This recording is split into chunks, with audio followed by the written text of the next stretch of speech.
喵！池塘泡泡突然射出银色 UFO 光，树屋的晚安灯自己变暗了。泡泡没有破掉，反而排成一条发亮的星河，好像在倒数睡觉时间。我的枕头影子往前走了3步，这是不是 Missing Time 枕头事件？大家先停下来，不追泡泡，不靠近水边，我们在安全线后面观察。收讯机发出很轻的沙沙声，好像有人在宇宙里打哈欠。外星人如果要偷我的睡眠，我可要把它写进小莓黑名单。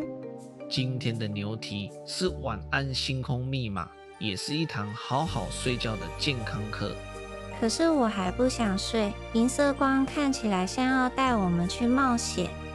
冒险也需要休息，睡眠能帮身体长大，帮大脑整理今天学到的事。原来大脑晚上会像整理 UFO 档案一样，把记忆放回资料夹。没错，所以第一个线索是固定的睡前节奏。泡泡在窗边排成牙刷、水杯、故事书和小夜灯的形状。他没有排成再晚5分钟，真是非常不懂小梅的心。洗脸刷牙，喝一点水，收玩具，听安静故事，身体会知道快休息了。如果每天差不多时间准备睡觉，身体就像收到温柔讯号。那我的身体可能需要超大声讯号，因为我常常假装没收到。我们可以用温柔但坚定的方式提醒自己，不用吓自己。银色光突然照到玩具箱，散乱的积木影子变成小小饮食袋。饮食袋藏住床边路线，夜里踩到会比外星警报还刺激。第二个线索是睡前整理环境，走道清楚，玩具回家睡觉更安全。我把积木放进盒子，泡泡就变成很柔和的圆点。我把小毯子铺好，枕头影子也不乱跑了。安静、整齐、舒服的地方，能帮身体放松。可是窗外那道 UFO 光还在闪，我会想一直看。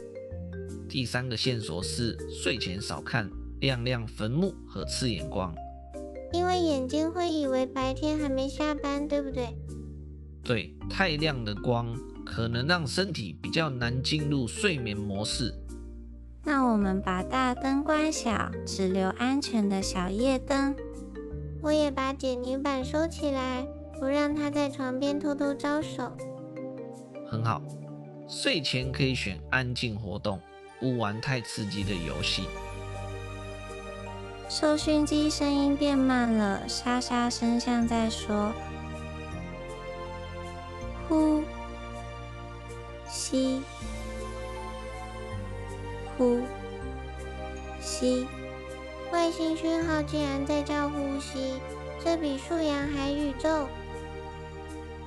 慢慢吸气，慢慢吐气，可以帮身体从冒险模式回到休息模式。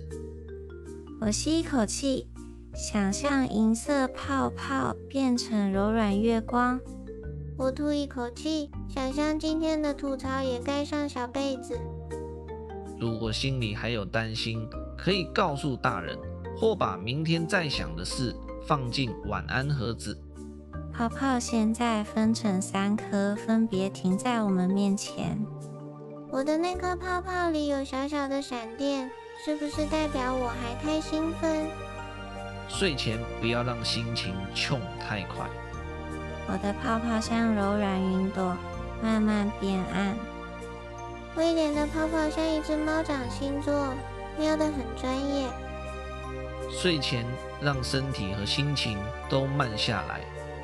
我们已经刷牙、收玩具、调暗灯，慢慢呼吸。可是如果躺下还睡不着呢？我不能去跟 UFO 下棋吗？先不要离开安全的睡觉区，可以安静躺着，抱着自己的小毯子，想一个平静画面。也可以请大人陪一下，听很短很安静的故事。那我想象外星泡泡排队回家，每颗都小声说晚安。很好，重点不是逼自己立刻睡着，而是给身体休息的机会。池塘上方的银色星河慢慢变成一扇小小门，门后面没有怪物，只有一张柔柔的星空被子。规律睡前流程能让夜晚变安全安静。那 Missing Time 枕头事件呢？我的影子不再往前走了，我的手表也正常啦，刚刚少掉的3分钟像被还回来。也许那不是偷时间，而是提醒我们不要把睡觉时间一直往后推。如果一直说再一下，就会不知不觉晚好多。再一下，新人就会假装自己很无辜。所以我们可以和家人约定固定时间，准备休息。银色泡泡在地板上留下3个安全光点，像是晚安布照。第一，收好玩具；第二，关小亮光；第三，小梅停止和枕头谈判。